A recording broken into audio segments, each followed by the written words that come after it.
I think 9th के mid में I had a dilemma कि यार इंजीनियरिंग साइड जाऊँ या मेडिकल साइड जाऊँ। In the time of 11th and 12th if I talk specifically, I gave various Olympiads. वो कि यार ऐसे कैसे कि तुम्हारा आसान पेपर में भी इतना है, टफ पेपर में भी इतना है। तो अच्छा ये हुआ कि अच्छा you are making very obvious errors जो नॉर्मल बच्चा नहीं करता है। अगर ये मतलब आसान पेपर है तो मेरी गलतियाँ मिनिमाइज कर, या अगर टफ पेपर है तो मेरे को स्पीड मैक्सिमाइज कर।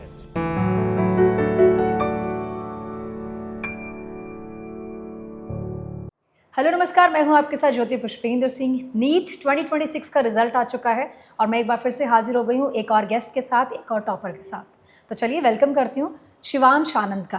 बहुत बहुत स्वागत है आपका। Thank you for having me. बहुत अच्छा स्कोर करने के बाद की खुशी कैसी होती है रिजल्ट के बाद? उसकी खुशी तो ऑफ कोर्स फिनोमिनल होती है। जिससे आपने जिस चीज़ के लिए 2 साल इतनी मेहनत करी है वो यू फाइनली अचीव इट, तो of course sense of satisfaction रहता है और सेंस ऑफ ये रहता है कि चलो अब कोई कॉन्फिडेंस आता है कि चलो अब ये कर लिया तो आगे भी और we can achieve lot more. तो मतलब उस टाइप का रहता है कि फ्यूचर के लिए बहुत वो रहता है कि you are very confident, gain confidence. तो वो चीज़ आई थिंक इसीलिए सब लोग कहते हैं कि जब हम छोटे छोटे स्टेप्स में भी कुछ अच्छा करते हैं हाँ। तो वो अचीवमेंट, वो शाबाशी कह लो कि जो फैमिली से मिलती है या टीचर से मिलती है, उससे हमें आगे बढ़ने का और मौका मिलता है। और नीट का रिजल्ट और उसमें भी अच्छा स्कोर अगर आ जाए तो वाकई बहुत बड़ी बात है। अच्छा, फैमिली बैकग्राउंड आपका जानना चाहूँगी, कहाँ से आप हो, फैमिली में कौन कौन है? मैं ओरिजिनली लखनऊ से हूँ। मेरी family, my mother father are also, my father is from Bihar, my mother is also from Lucknow, and they have a chain of dental clinics in Lucknow itself by the name of real tooth. एंड भाई बचपन से ही मेरे को उसी माहौल में ही मैं था कि भाई they run a chain of dental clinics, तो मेडिकल फील्ड में ही हैं, तो उसी साइड इंटरेस्ट भी था, इंक्लिनेशन भी था। तो देन आई वेंट उसी साइड में, देन आई हैड इंटरेस्ट, तो इसलिए I chose NEET as well. तो आपने ऐसे कभी धमकी दी है स्कूल में, कोचिंग में कि मुझसे पंगा नहीं लेना, मेरी फैमिली ये जितने 32 दांत दिखाई दे रहे हैं ये उखाड़ सकता हूँ? बहुत जोक्स अपार्ट, जोक्स अपार्ट। अच्छा, आप लखनऊ से हैं और अभी एलन क्या अधिकतर शहरों में है। वैसे तो यूपी के बहुत बच्चे, ट्रस्ट मी शिवांश, कोटा आते हैं, लेकिन क्योंकि जो बच्चे नहीं आ सकते उनके लिए हमारे सेंटर्स पे बच्चे जाते हैं। तो आपको बेनिफिट मिला कि एलन का सेंटर लखनऊ में है? एक्चुअली या एक्चुअली जब मैं 10th में था, 11th में जाने वाला था, तो उस समय Allen was about to come.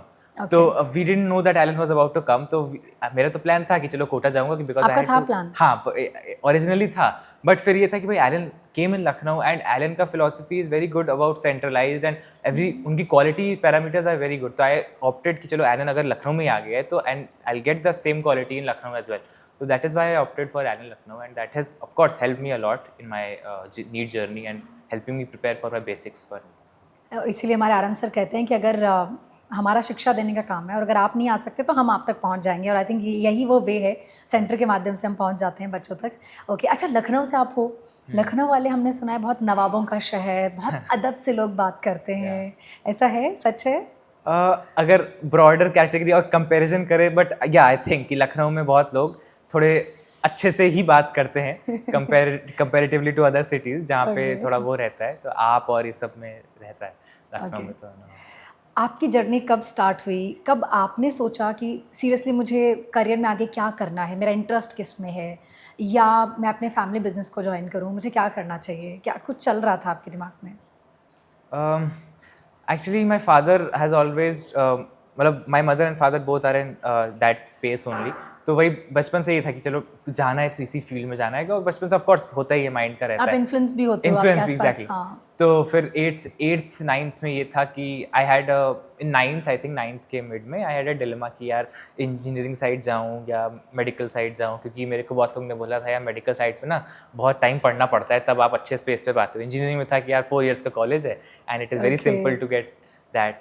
But फिर फिर I opted for medical due to, of course, I had a personal interest as well in helping others, and of course my background was also that. And engineering में भी यही था कि आजकल अच्छा industry as an industry भी बहुत tough होती जा रही थी ड्यू टू coming of मतलब new technologies, artificial intelligence and all. It was very difficult to make your name in the space of engineering rather than medical when you have a background of कि आप पढ़ाई में अच्छे। तो क्या plan है अभी, MBBS या BDS?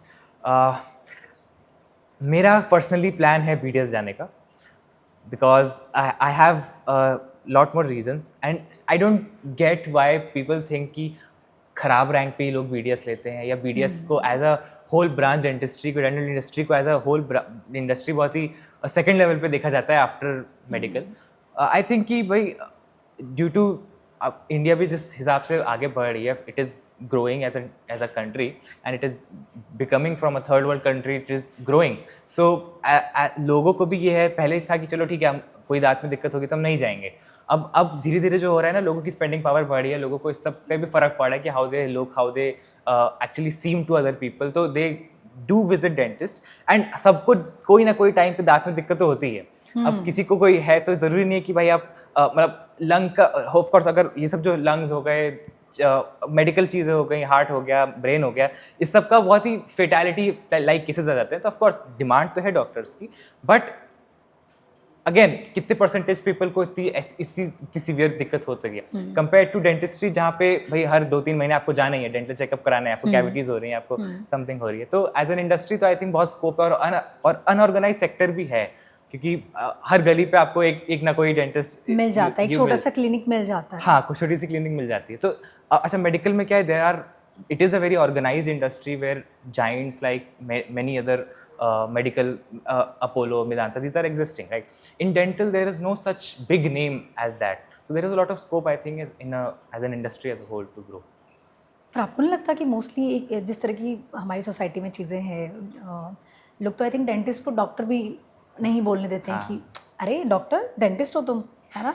तो और जब ऑलरेडी इतनी अच्छी फैमिली से हो, फैमिली बिजनेस है, तो कभी ये नहीं लगा कि मुझे इतना ज़्यादा पढ़ने की क्या ज़रूरत है? जैसे हम कुछ स्टूडेंट्स को देखते हैं कि वो पढ़ाई को बिल्कुल प्रेशर की तरह ही ले रहे हैं कि अरे पढ़ना ही पड़ेगा, घर वालों ने बोल दिया JEE नीट करना ही पड़ेगा। आपके केस में डिफरेंट है चीज़? मेरे को ना बचपन से जीतना बहुत अच्छा लगता था, एंड आई लव हाउ, मतलब जब भी मेरी कोई किसी भी फील्ड में मैं अच्छा करता था, तो एक तो ऑफकोर्स कॉम्प्लीमेंट जो सामने वाले से थे वो तो सबको अच्छे लगते हैं, but I love how I felt मेरे को अंदर से कि यार मैंने कुछ बड़ा अचीव किया है, तो वो ना अंदर से आपको देता है कि चलो ठीक है, अगर ये अचीव किया तो हम इससे ऊपर भी अचीव कर सकते हैं, और क्या। तो वो जो सेल्फ मोटिवेशन होता है, that is my major driving force. इसलिए मैंने नीट का भी था, चलो बिकॉज आई न्यू कि ऑफकोर्स कि नीट के लिए ज़्यादा स्कोर नहीं चाहिए आपको डेंटल इंडस्ट्री में जाने के लिए, but again that is why I worked for myself, not कि भाई to get into a college और anything, just to check my limits कि भाई where could I go actually. तो दैट इज माई। तो इसके अलावा भी कुछ और एग्जाम दिए हैं आपने?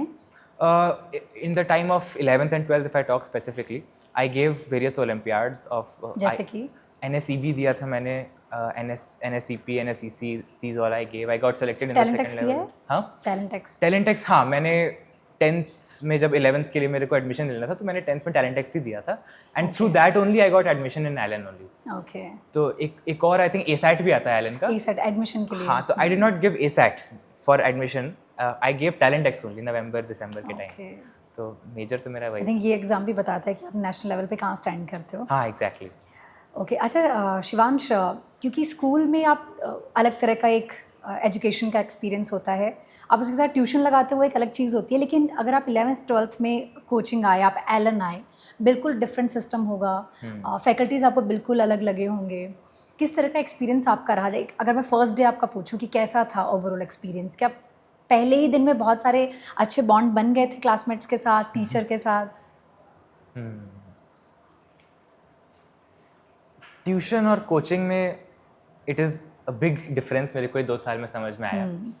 मम्मा भी, जब मैं कभी कभी जाता था कोचिंग, तो मम्मा कहती थी कि अच्छा ट्यूशन के लिए रेडी हो गए, तो मैं उन्हें डांटता था कि नहीं ट्यूशन नहीं, कोचिंग जा रहा हूँ। तो इट वाज बेसिकली दैट। तो अब इसमें वही जो major difference is, coaching is an organize thing जहाँ पे आप जा रहे हो टू लर्न, एक्चुअली आप अमंग वेरियस स्टूडेंट्स आप जा रहे हो and you are working towards something, a goal. Tuition में क्या है, आपके पर्सनलाइज्ड, आपको कोई है टीचर, 3-4 बच्चे हैं आपस में, and then teacher is hand holding you कि चलो ठीक है तुम ये पढ़ लो, तुम ये पढ़ो, तुम ये ऐसे ऐसे करो। तो कोचिंग में बस यही है। पर्टिकुलरली अगर एलन की बात करें, तो एलन का जो सिस्टम है कि भाई फेजेस में डिवाइड करते हैं वो लोग चीज़ों को, मॉड्यूल्स है, उनका टीचर को पता है कि अच्छा इस दिन मेरे को ये पढ़ाना है, इतने घंटे में मेरा टॉपिक खत्म होगा। तो उस हिसाब से वो बहुत सारे बच्चों को साथ में 100-150 का बैचेस होते हैं। तो ऑफकोर्स हैंड होल्डिंग नहीं होती है इसमें बच्चे को समझ में आता है कि अच्छा ठीक है, if I want, teacher is always there, but teacher will not be at your back कि भाई ठीक है आप करो करो करो, ऐसा नहीं करेगा। आपको अगर इंटरेस्ट है तो आप खुद जाके टीचर के पास रहो, and I think that is most beneficial, क्योंकि भाई टीचर भी कितना ही करेगा, जिस बच्चे को इंटरेस्ट ही नहीं है वो टीचर भी बोल के क्या कर लेगा। तो लेकिन अगर इंटरेस्ट है तो वो 24/7 आपके लिए अवेलेबल है। That is the best thing about Allen, कि वो अगर आप बच्चे को इंटरेस्ट है तो you can ask, teacher will not say कि आप जाओ, भले ही नाइट में पूछ लो डाउट। हाँ, हम जैसे मोस्टली बच्चों से सुनते हैं कि मैं पहले हिचकिचाता था, लेकिन एक दो बार कई बार मुझे डाउट आया, मुझे लगा सुबह तक पता नहीं क्या हो जाएगा अगर डाउट रख लिया, मैंने रात को कॉल किया, व्हाट्सअप किया, लेकिन मुझे आंसर मिल गया, फिर मुझे पता चला मैं कर सकता हूँ। हाँ एग्जैक्टली। तो आई थिंक ये अच्छी चीज़ है। ओके, क्लासरूम में पीयर ग्रुप के साथ कैसे बैलेंस किया? क्या वो कंपटीशन बहुत अच्छा था, पढ़ने में मज़ा आ रहा था, या कभी थोड़ा डर आया भी उस कंपटीशन में? Peer group is very important अगर आप अपने ही किसी भी फील्ड में भाई आप एक्सेल करना चाहते हो। जैसे बोलते हैं ना, you are average of the 5 people you surround yourself with. तो जब मैं देखता हूँ कि यार ये तो मेरे से इस टेस्ट में अच्छा कर लिया इसने, ये 5 नंबर ऊपर है, 10 नंबर ऊपर है, ऐसा कैसे कर सकता हूँ। तो मेरे को भाई जैसे मैंने कहा ना, सेल्फ ड्राइविंग फोर्स रहता है। जब मैं टॉप करता हूँ, फर्स्ट आता हूँ, मैं लखनऊ में एग्जाम से फर्स्ट आया, लोकल एग्जाम में फर्स्ट आया, तो ये रहता है कि यार ठीक है अब फर्स्ट आया, लेकिन अब कभी सेकंड आया तो फिर रहता है यार फर्स्ट आना है, क्योंकि टीचर फिर अप्रिशिएट करता है। अगर सेकंड है तो बोलेंगे यार, टीचर ही बोलते हैं यार तुम फर्स्ट नहीं आए, देखो तुमसे बच्चा अच्छा कर रहा है। तो उस सेंस से आप, इसलिए पीयर इज़ वेरी इंपॉर्टेंट, क्योंकि आप फिर आपको पता चलता है peer competition this is very important. Of course आप उसको किस तरीके से ले रहे हो। अगर आप ये सोच रहे हो यार अगर मेरे से ज़्यादा अच्छा कर रहा है मैं तो कुछ कर ही नहीं पाऊंगा, तो वो माइंडसेट नहीं रहना चाहिए। ऑफ कोर्स मेरा तो यही था कि भाई ग्रोथ माइंडसेट है कि ठीक है वो अच्छा कर रहा है, कैसे कर लेना, मैं उससे और अच्छा करूँगा। अच्छा, वैसे आपने मॉक टेस्ट की अपनी अभी बात करी, टेस्ट में कभी मार्क्स कम आए और आ ही जाते हैं, Exactly. है ना? 2 साल की इतनी लंबी जर्नी, इतने बार टेस्ट होते हैं कि बहुत बार आप अच्छा भी कर रहे होते हो, बहुत बार आप बहुत ख़राब भी परफॉर्म कर रहे होते हो। तो वो जो ख़राब परफॉर्मेंस होती है उस टाइम पे एक स्टूडेंट का क्या माइंडसेट होता है और कैसे उसे हैंडल करना चाहिए? क्योंकि आपकी एज ग्रुप के बच्चे जो होते हैं ना, 16, 17, 18 में पहुँच रहे होते हैं, वो चीज़ों को बहुत जल्दी सीरियस ले लेते हैं। मतलब खुशी मिल रही है तो बहुत चढ़ गए हैं कि अरे बहुत अच्छा ही कर रहा हूँ मैं, शायद क्लास में मैं ही टॉप कर रहा हूँ, और ख़राब परफॉर्मेंस हो गई तो क्या पता उसे ले भी ना पा रहे हैं। आपने क्या किया?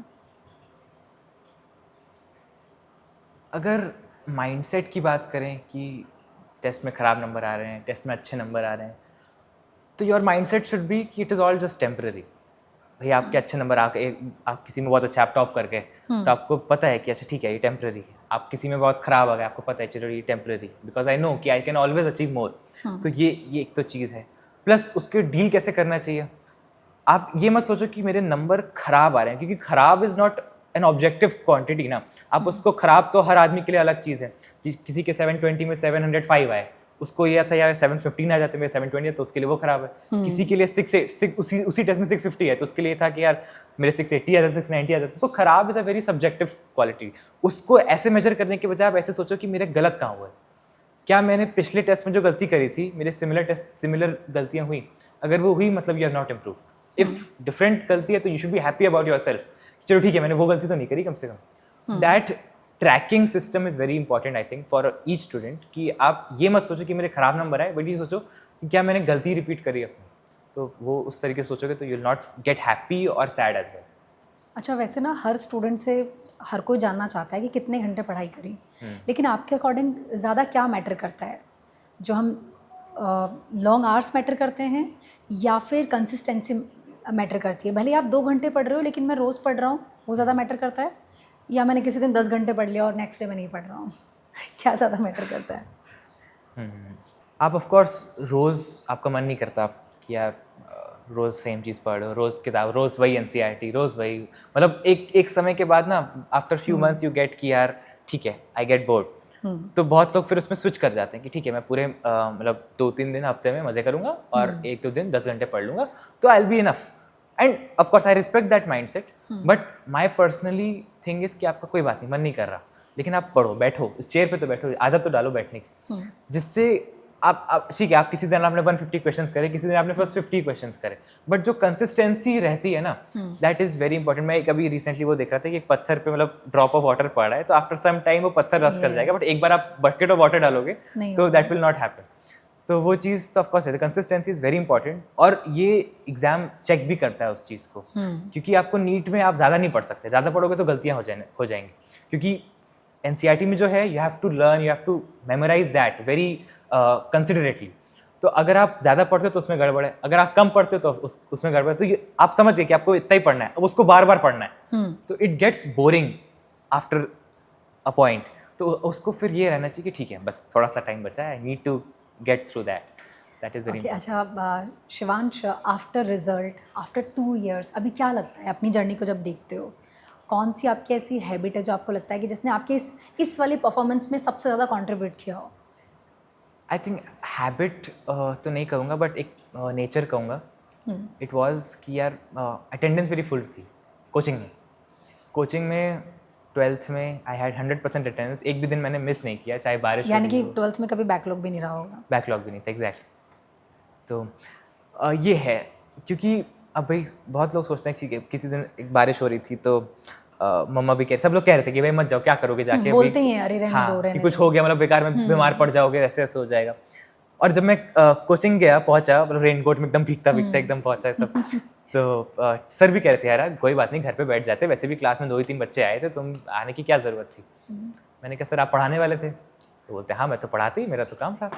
तो मैंने कहा तो अच्छा सर अगर फिर मिस करता तो आप फिर मेरे को बाद में पढ़ाते। तो मैंने कहा हाँ, तो क्या वो सेम एनर्जी से सेम चीज़ पढ़ा पाते?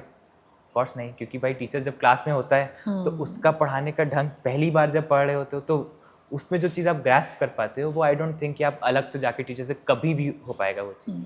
तो फर्स्ट टाइम पे आई थिंक कि आप पूरा 100% अटेंशन रखो क्लास में, किसी फ्रेंड से बात करने की ज़रूरत नहीं है क्लास के वक्त, during the duration of the class, and you should pay a full attention to the teacher. Okay, अच्छा मॉक टेस्ट हो गए, मेजर टेस्ट हो गए, नीट से पहले नीट भी आई थिंक 2 बार हुआ इस साल, उसके बाद में नीट का एग्ज़ाम मेन डे 3rd मई वाला, फिर रीनीट हो गया, Yeah. काफ़ी सारा एक्सपीरियंस हो गया एग्ज़ाम्स को लेकर आपका। अब एग्ज़ाम फिर रहा है क्या?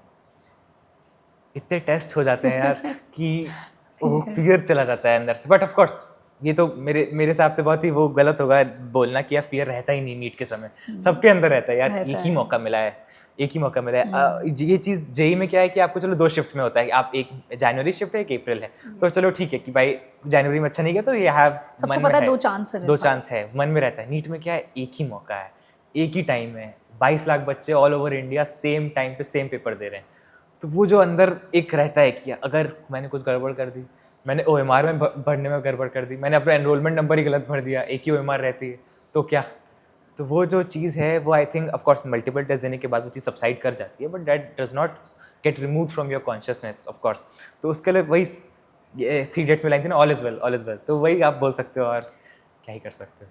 क्या एग्ज़ाम देते टाइम स्टूडेंट के माइंड में बहुत सारे थॉट्स आ रहे होते हैं, ऐसा होता है कि हम ब्लैंक हो जाएं समहाउ आपको लग रहा है, जैसे हम अगेन मूवीज़ में देखते हैं कि कई बार हमें लगता है कि नंबर्स और क्वेश्चंस मेरे सामने घूम रहे हैं। अगर पेपर इजी है तब कैसा लगता है एक स्टूडेंट को, और जब बहुत उसे लगता है कि बहुत अच्छा लेवल का बहुत डिफिकल्ट पेपर है तब कैसा लगता है? क्योंकि अगेन आपने इतना एग्ज़ाम दिए हैं एलन में भी, नीट से पहले नीट वाला भी बहुत टफ था, कैसा होता है? इजी पेपर और टफ पेपर दोनों को करने का strategy is different for me. मेरा क्या होता था, जो मेरे को रोड ब्लॉक जो महसूस हुआ वो ये था कि इजी पेपर में भी मेरी सिली मिस्टेक्स हो जाती थी, और tough paper because I had interest in studying, तो मेरा उस साइड फिजिक्स मेरी बहुत अच्छी थी, तो मेरा टफ पेपर में भी ऑलमोस्ट उतने मार्क्स रहते थे और आसान पेपर में भी उतने मार्क्स रहते थे। तो टीचर्स वर वो कि यार ऐसे कैसे कि तुम्हारा आसान पेपर में भी इतना है, टफ पेपर में भी इतना है। तो अच्छा ये हुआ कि अच्छा you are making very obvious errors जो नॉर्मल बच्चा नहीं करता है, you are reading the questions incorrectly और थिंकिंग टू मच, आसान पेपर की अगर मैं बात करूँ। तो फिर ये हुआ कि आप ना पेपर जब शुरू किया तो एनालाइज करना आके आपको कि ठीक है ये पेपर टफ है या आसान है। तो रीनीट का भी जब पेपर आया ना, या कोई भी प्रैक्टिस पेपर भी मैं लगाता था, तो जस्ट स्कैन, मतलब एक बार आपको 30 सेकंड्स भी नहीं लगेंगे देखने में कि अच्छा क्वेश्चंस कैसे हैं। स्टार्टिंग आप जब उसको करना शुरू करोगे तो 2 से 3 मिनट लग सकते हैं, बट आफ्टर सम टाइम मैं ना देखते ही अब समझ जाता हूँ कि अच्छा ये क्वेश्चन ऐसा ऐसा डायग्राम है, ये चीज़ें हैं, तो पेपर का लेवल क्या होगा उसके हिसाब से देन यू स्टार्ट। तो यू आर मेंटली प्रिपेयर्ड कि ठीक है अगर ये मतलब आसान पेपर है तो मेरे को गलतियाँ मिनिमाइज़ करनी है, या अगर टफ पेपर है तो मेरे को स्पीड मैक्सिमाइज़ करनी है। तो उस तरीके से जब आप पेपर करते हो तो यू आर प्रिपेयर्ड कि ठीक है अगर आसान पेपर है मतलब I have plenty of time, her question को ध्यान से पढ़ो कि सिली ऑब्वियस एरर्स नहीं करनी है जो बाकी लोग नहीं करेंगे, where you can lag behind the rank. Tough paper है तो चलो ठीक है, you have to maintain your speed, आसान क्वेश्चन पे ज़्यादा नहीं सोचना है, एंड यू हैव टू ठीक है कि जल्दी जल्दी because I have tough questions ahead. तो वो चीज़ पेपर की क्वांटिटी से आती है। सिली मिस्टेक्स की अभी आपने बात करी, स्टूडेंट को कब समझ आता है कि मैं बहुत ज़्यादा सिली मिस्टेक कर रहा हूँ, मैं बहुत ईजी चीज़ों में कर दे रहा हूँ? और इसमें क्या फैकल्टी भी आपको समझाता है, क्योंकि हर टेस्ट के बाद आई थिंक उनसे एक इंटरेक्शन मीटिंग भी होती है, आपको मिलने का मौका मिलता है, वो आपको कैसे हेल्प करते हैं? आई रिमेंबर मेरे एक एलन लखनऊ में सर थे एंड मेरा मार्क्स ना आई थिंक मतलब रैंक मेरी थोड़ी नीचे की तरफ आ रही थी and it was not improving from past 2-3 test. तो सर से मिला, मैं कहा सर क्या करूँ? तो सर ने कहा अच्छा तुम पेपर करते कैसे हो? मैंने कहा सर पहले फिजिक्स, फिर केमिस्ट्री, फिर बायोलॉजी। तो उन्होंने कहा बायो पहले क्यों नहीं करते? मैंने कहा सर मेरे को ये लगता है कि फ्रेश माइंड से पेपर है तो पहले फिजिक्स करता हूँ, फिर I go from there physics chemistry bio, bio पहले फिर बायो करने लगूंगा तो वो रहेगा, लास्ट तक आते आते थक जाऊंगा। और मतलब ये भी था। तो सर ने कहा कि ये सब मत सोचो, ये सोचो कि तुम बायो केमिस्ट्री, तुम सपोज तुम्हारे पास 3 आवर्स, बायो इज़ वेरी मतलब जल्दी खत्म कर देते हो आप, हाफ एन आवर में finish bio 90 questions, and then chemistry भी आप 1 आवर में फिनिश कर लेते हो। तो ये था कि you are able to complete 135 questions out of 180 questions in 1.5 hours. So you have remaining 45 question for physics for 1.5 hours which are remaining. तो एक माइंडसेट ये था कि चलो, फिर जब आप केमिस्ट्री कंप्लीट करते हो फिर आप ये सोचते हो कि चलो ठीक है मेरे पास 1.5 घंटा बचा है और मेरे पास बस 45 क्वेश्चन ही। एक तरीका ये, फिर ये तरीका सोचने का है कि आपने पहले फिजिक्स से शुरू किया तो 45 क्वेश्चन आपने 1.5 घंटे में करा। आफ्टर 1.5 आवर्स आप जो बचे, फिर आप ये सोच रहे हो कि जो रिमेनिंग क्वेश्चन है मेरे पास, यार 135 क्वेश्चन है, आपकी फिनिश इन 1.5 आवर्स। चीज़ वही है बट हाँ, वो तरीका पर्सपेक्टिव अलग हो जाता है। तरीका और हाँ, हम भी शायद लेने का तरीका अलग हो जाता है। तो वो फिर आपको जब आते हो तो लगता है यार 1.5 आवर्स बचे, मेरे तो आधे से ज़्यादा पेपर बचा है, मैं कैसे करूँगा? तो वो पैनिक करने लगते हो। बट चीज़ वही है। तो वही बात है कि यू हैव टू लिसन कि टीचर्स जो बोल रहे हैं, क्योंकि उनके पास ऑफकोर्स 20-25 ईयर्स का एक्सपीरियंस है यहाँ पे। तो आपने किया पेपर ऑर्डर चेंज? हाँ, मैंने फिर बायो से आया, बायो केमिस्ट्री फिजिक्स किया, उसमें भी तो और ये चेंज ट्रेंड किया। चेंज करने में टाइम लगता है? जैसे कई बार क्या होता है, बच्चों को लगता है नहीं मैं तो फिजिक्स पहले करके ही ज़्यादा अच्छा कर पा रहा हूँ। बच्चे पे भी बहुत डिपेंड करता है कि वो कितना जल्दी कर पाते हैं, और ये भी डिपेंड करता है कि टेस्ट की फ्रीक्वेंसी कितनी है। अगर आपको Okay. वही हर महीने आप एक टेस्ट दे रहे हो कंपेयर टू हर दिन आप एक टेस्ट दे रहे हो, तो जो लड़का या जो स्टूडेंट हर दिन एक टेस्ट दे रहा है वो जल्दी अपनी स्ट्रैटेजी चेंज कर पाएगा जब उसको लगेगा कि हाँ मेरा ये काम नहीं कर रहा है, try something new. Okay, faculty से डांट खाइए कभी क्लास में? क्या बहुत मस्तीखोर स्टूडेंट रहे हो एलन क्लासरूम में, या बहुत serious?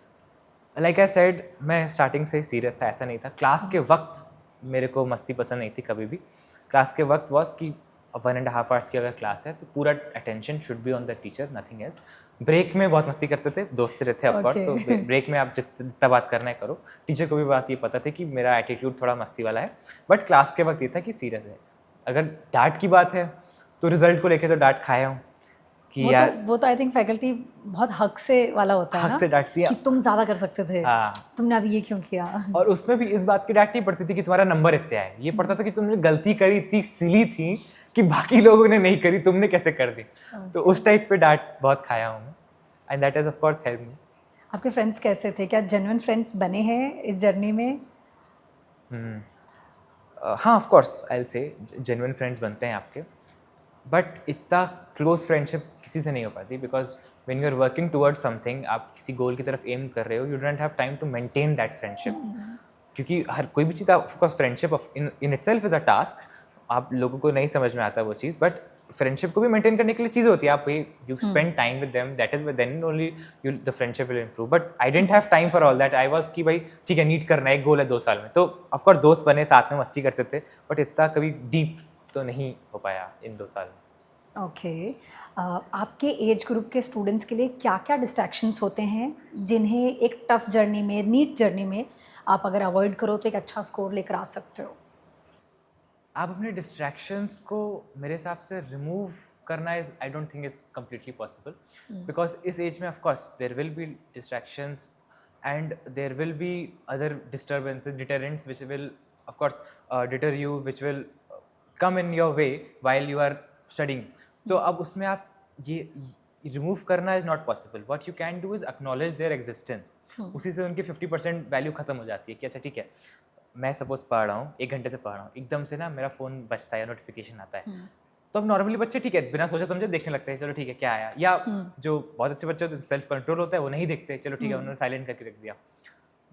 I think the best approach is कि जब नोटिफिकेशन आए तो आपको रियलाइज़ करो कि एक आपके ना साइड वॉइस है कि अच्छा हाँ ये नोटिफिकेशन आया और मेरा मन कर रहा है उसको देखने का, तो वो जो आपने रियलाइज़ किया कि यू एक्नॉलेज कि अच्छा ये मेरा डिस्ट्रैक्शन है, या मैं सोशल मीडिया देखता हूँ तो I know that that is my distraction. जब आपको ये चीज़ पता होगी ना, तब आप उसको मैनेज कर सकते हो। You have to learn to manage your distractions as compare to remove them, because removing them is in this world जहाँ पे इतना सारे चीज़ें हैं, is I don't think is possible, ना ही वांटेड। बिकॉज भाई आप अगर हर चीज़ आपका डिस्ट्रैक्शन है, आप नेटफ्लिक्स देख रहे हो, आप कोई मूवी देख रहे हो, आप कोई कुछ भी करो, आप दोस्तों से बात करो, हर चीज़ डिस्ट्रैक्शन है अगर ऑब्जेक्टिवली देखें तो। But do you want to remove it? क्योंकि फिर आप क्या 24 घंटे पढ़ना चाहते हो? इज़ दैट रियली मतलब हेल्दी फॉर योर ब्रेन? वो भी तो बात हो जाती है। तो यू हैव टू लर्न कि ये चीज़ें हैं, इसको मैं अलॉटेड टाइम पे मैनेज करूँ, और जब मैं पढ़ रहा हूँ तब आई हैव टू फोकस कि ठीक है, सिर्फ मैं पढ़ ही रहा हूँ। If I have blocked this time is for only studying, and if I block this time for the social media, this time is for social media, nothing else. तो वो ओके, आपको डिसाइड करना पड़ेगा। एग्जैक्टली। अच्छा, शिवांश की क्या techniques होती है पढ़ाई को लेकर? रिवीजन टेक्निक्स क्या है? नोट्स कैसे बनाते हो? एग्ज़ाम स्ट्रेटेजीज कैसे डिसाइड करते हो कि मुझे क्या करना है, क्या नहीं करना है? द बेस्ट थिंग जो मेरे को लगी मेरे प्रिपरेशन के बारे में, मतलब सेल्फ तारीफ तो नहीं करना चाहता मैं, बट मेरे को लगता है मेरे नोट्स बहुत अच्छे हैं मैंने जो बनाए। मैंने अरेंज वे में है? हाँ, अरेंज वे में कह सकते हैं, बहुत ही कंसाइज नोट्स हैं। यूजुअली जैसे मेरे पीयर्स हैं, मैं साथ में देखता हूँ कि फिजिक्स केमिस्ट्री के मतलब नोट्स हैं 11th-12th मिला के 3-4 कॉपीज़ भर जाती है मोटी मोटी उनकी, एंड ऑफ कोर्स बहुत सारा कंटेंट भी है एंड इट इज़ लॉजिकल। मेरा क्या था, मैंने फिजिक्स की पूरा सिलेबस एक पतली सी कॉपी में निपटा दिया था, केमिस्ट्री का भी इतनी पतली सी कॉपी, बायो का भी, बॉटनी, जूलॉजी, तो 4 कॉपीज़ में मेरा पूरा सिलेबस 11th-12th का वॉज देयर। और कंटेंट भी ज़्यादा ही था बाकियों के कंपेयर में, क्योंकि मैं क्लास का भी लिखता था और एनसीईआरटी भी लिखता था, और कुछ एडिशनल होता था मेरे को लगता था वो भी लिखता था। तो ऐसा मैंने कैसे किया, इट वाज बेसिकली नोट्स, ये नहीं कि भाई फॉर एग्जांपल कोई वर्ड है उसका डेफिनेशन है, तो हम ऐसा नहीं कि भाई डेफिनेशन लिखा जैसे टीचर ने क्लास में बताया, लिखा बोर्ड पे, कॉपी किया और ऐसे ऐसे कर रहे हैं। I don't do that. I do कि भाई कोई वर्ड लिखा, उस डेफिनेशन में उस वर्ड को क्या क्या चीज़ डिस्क्राइब कर रही है, पाँच पॉइंट हैं, वो पॉइंट लिख के उस पॉइंट को का एक्सप्लेनेशन उसी के बगल में लिख लिया। तो it is basically a very flow chart way, और इसलिए मेरे नोट्स बहुत लोग को समझ में भी नहीं आते, क्योंकि मैं छोटा छोटा कभी कभी लिख लेता हूँ, कभी बड़ा बड़ा लिख लेता हूँ। And of course it helps when you use multiple pens, but क्योंकि मेरे को लगता है क्लास में बहुत जल्दी जल्दी टीचर पढ़ा रहा होता है, तो मल्टीपल पेन्स यूज़ करना is not always very time savvy. तो वो चीज़ मैं एक ही पेन से नोट्स बनाता था, एंड मेरा नोट्स बहुत अच्छा था। फर्दर मोर अगर प्रिपरेशन की बात करूँ तो I was a school going student, तो मैं मॉर्निंग में स्कूल जाता था एंड इवनिंग में I use to do my coaching. तो जो मेरा स्टडिंग टाइम होता था, जो मेरा क्वेश्चन लगाने का टाइम होता था, वो स्कूल में ही होता था। I use to sit at the back of my bench, and जो मॉड्यूल होती थी मैं लेके जाता था, और मैं सोचता था कि चलो ठीक है, अब मैं यहाँ पे मेरे को इतने क्वेश्चन लगाने, और मैं ट्राई करता था माई बेस्ट कि भाई लगा सकूँ। ऑफ कोर्स बीच में बच्चे आते थे, मेरे फ्रेंड्स आते थे और बोलते थे यार इतना क्यों लगा रहे हो, इतना क्यों लगा रहे हो, बट ये था कि चलो ठीक है, मैंने गोल सेट किया है तो I need to do it. कुछ सैक्रिफाइसेस भी थे भाई कि of course we could not have that much fun with friends in school. ये था। फर्दर एक और चीज़ मैंने बहुत देखी है जो मैं बताना भी चाहूँगा। जब आप पढ़ रहे होते हो ना, घर पे आप पढ़ रहे हो, आप एकदम से ब्लैंक हो जाते हो, जैसे कोई पैराग्राफ आप पढ़ रहे हो, कोई भी नॉर्मल बुक में भी पढ़ रहे हो या एनसीईआरटी ही पढ़ रहे हो, तो आपने पढ़ा, आपको फिर आपको लगता है यार मैंने पढ़ा क्या एग्जैक्टली, तो फिर आपको वापस पढ़ना पड़ता है वो चीज़। तो that is called mental blacking out. आप बीच में वो हो जाते हो। उसका सोल्यूशन मैंने ना उसको बहुत जगह देखा, तो then I came across a neuroscience podcast. उसमें ये था कि टेक बोरिंग ब्रेक्स। एक्चुअली क्या होता है कि आपके दिमाग में थॉट्स आते कैसे हैं कि आपने किसी चीज़ के बारे में सोचा, कि सपोज आपने डॉग के बारे में सोचा, मैंने कहा जर्मन शेफर्ड, तो जर्मन शेफर्ड मैंने जब बोला तो आपके दिमाग में एक ब्राउन कलर का जो जैसे आता है वो आया। फिर आप थोड़ा उसके बारे में और सोचना शुरू करोगे, आप बोलोगे अच्छा ये बार्क कर रहा है, साउंड एलिमेंट आया, ऐसा फील हो रहा है, टच एलिमेंट आया, टैक्टाइल एलिमेंट आया, कैसा स्मेल कर रहा है वो चीज़ आई, वो कैसा दिख रहा है, तो वो चीज़ सारे आप सेंसेस को इन्वॉल्व कर दो। That is the foundation of thoughts.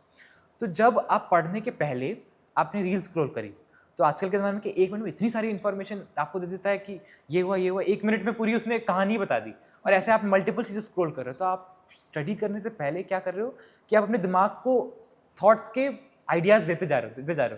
फिर जब आप अच्छा वो दिमाग से जाता तो है नहीं, तो वो दिमाग में रहता है, फिर वो चीज़ सबकॉन्शियसली बिल्ड करता है, फिर एकदम से आप ब्लैक आउट हो जाते हो कि यार मैं उस चीज़ के बारे में सोचने लगा जो which happened 1 day ago, because वो आपके दिमाग में है ऑलरेडी। तो that is why I had the habit of taking boring breaks. एक चाइना में स्टडी भी थी जहाँ पे बच्चों को स्टडी से पहले एक वॉल पे दिखा दे, बस वॉल देखना है आपको, वॉल पे एक डॉट है, उस पर फोकस करना है और कुछ नहीं करना है पढ़ाई के 10 मिनट पहले। तो वो एक तो वो था, तो that is too extreme. But my agenda was कि आप 1-2 मिनट पढ़ने से पहले बस शांति से बैठे रहो, कुछ नहीं करना, टेबल पे कुछ नहीं. फिर जब पढ़ने बैठोगे, then that efficiency is a lot more, because then you don't black out, क्योंकि तो आपके दिमाग में कोई थॉट का वो नहीं है, पुराना चीज़ है नहीं. अगेन एंड बीच में अगर आपका 5 आवर का वर्क सेशन है, आपने 2+2+1 के फॉर्म में डिवाइड किया अगर उसे, तो आफ्टर 2 आवर्स आप ये मत करो कि अगर आप वीडियोस देखने लगे या कुछ आप फ्रेंड से बात करने लगे, क्योंकि that is all the things which are going in your brain. आप वो चीज़ फिर बिगड़ जाती है, आपका माइंडसेट बिगड़ जाता है. तो 5 मिनट्स का भी ब्रेक है, आप वॉक करके आ जाओ, आप बस शांति से कुछ नहीं करके बैठे हो, you are thinking about what you did in the last 2 hours. तो that increases the recall power a lot, and of course उससे मेमोरी भी बहुत बढ़ जाती है.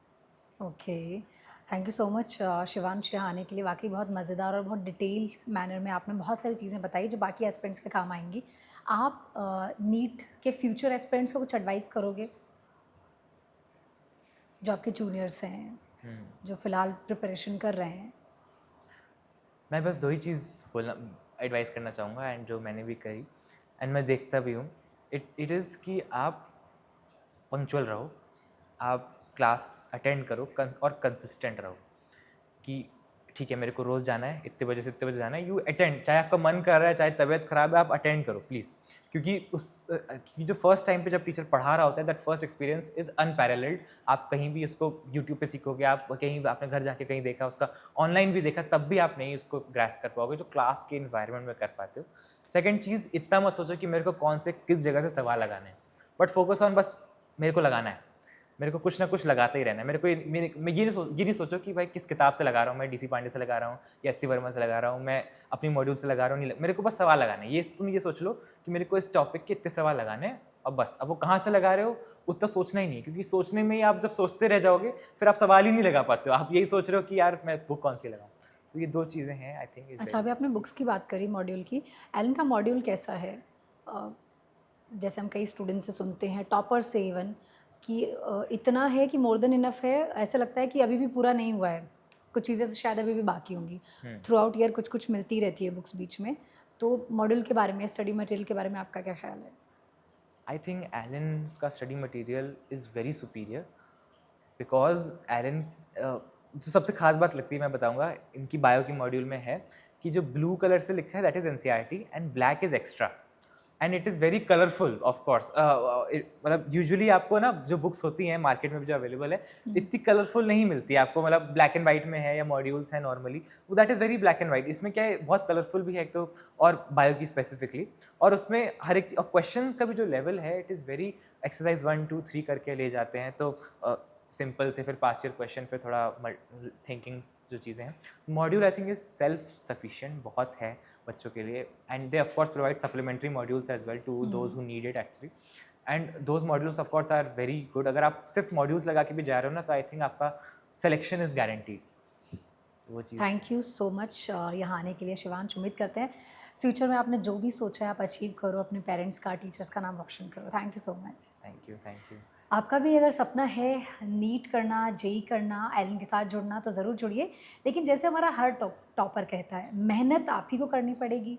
टीचर्स आपके साथ रहेंगे, लेकिन फाइनल सिलेक्शन आपको लेना है. Thank you so much.